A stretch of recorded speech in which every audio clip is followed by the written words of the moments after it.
Success is fulfilling your soul's purpose.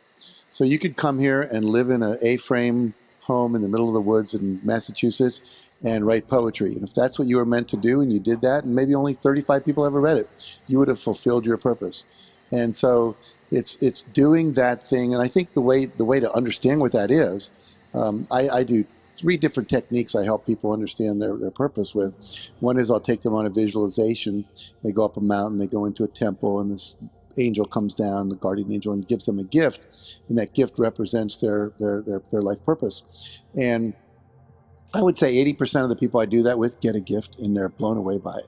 You know, my life purpose is to bring love to children, or my life purpose is to create peace and harmony in the world, or my life purpose is to bring joy into the medical profession so it's not so scary for people. But the 20% who don't, I have them do a paper and pencil exercise where you say, what are the 2 qualities that you feel most describe you? So for me, it's love and joy.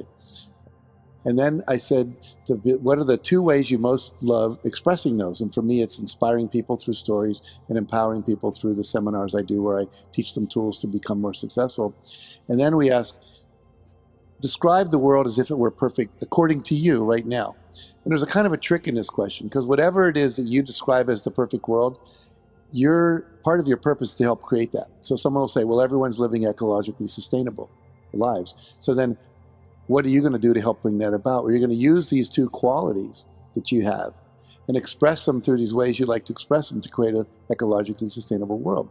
For someone else, it might be using their focus and their perseverance to bring about harmony in corporations. So whatever they say the perfect world is, that's part of their destiny to create that. So mine ends up being inspiring and empowering people to live their highest vision, which I believe everyone, if the world was working perfectly, everyone will be living their highest vision in a context of love and joy. And then the last way is to do what we call a joy review, to go back over your life and ask yourself, when did I experience the greatest joy? Because we know when you're experiencing joy and you're lit up and you're expansive and you're excited, you are on purpose. It's your feedback system from the universe, from yourself, whatever.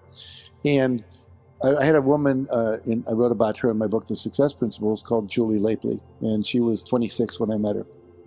And she had always loved animals. Everyone said, oh, Julie, you have to be a veterinarian when you grow up. You love animals so much. She goes to Ohio State University. She starts taking the things you have to take to become a veterinarian. Biology, biochemistry, anatomy. She hated it, because it was all like this science stuff. And she really just liked animals, to pet them and love them and nurture them and all that. And so she was miserable. And she said, I sat in my room on a rainy day and I said to myself, when was I happy? Because I'm not happy. And she said, I realized every time I was involved in leadership, I was in the Girl Scouts, in student leadership in high school, and on the student council and so forth, summer camp and whatever. And she said, I realized I get happy when I'm leading. So she went to the people at university and she said, there's not a degree in leadership. You can't get, and we need leaders, but there's no degree in leadership. Will you let me create my own program, like some communication classes, some psychology classes, and so forth, and we'll call it a degree in leadership? And they said yes. So it took her an extra year to graduate, but she got this degree in leadership. When I met her, she was 26, and she was teaching leadership at the Pentagon to people that had ranks of major and colonel. She was teaching new leadership skills. So, she found her purpose by going back and looking at when she was happy. And any of us can do that. Was it playing music? Was it being a teacher? Was it inventing things? Was it solving problems? Was it managing? And when you find that, and you can look at this history of joy, that's probably your purpose. Now, purposes can evolve, but they rarely really change.